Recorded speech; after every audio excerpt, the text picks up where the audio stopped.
உலகக்கிண்ண தொடரில் இன்று இந்தியா நியூசிலாந்து அணிகள் மோதுகின்றன. காலிறுதி போன்ற இந்த சவாலில் வெல்லும் அணிக்கு அரையிறுதிக்கு வாய்ப்பு அதிகம் என்பதால் எதிர்பார்ப்பு அதிகரித்துள்ளது.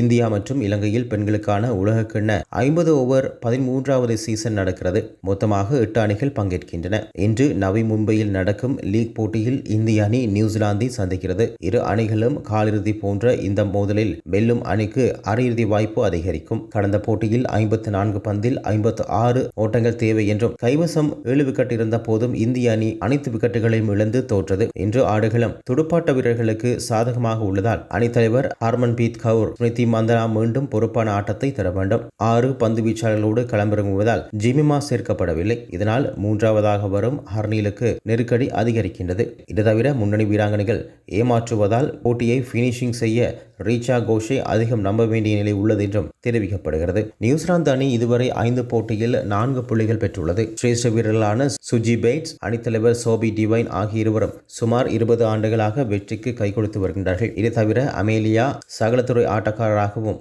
இந்தியாவுக்கு சவால் கொடுக்கலாம் என்றும் கூறப்படுகிறது.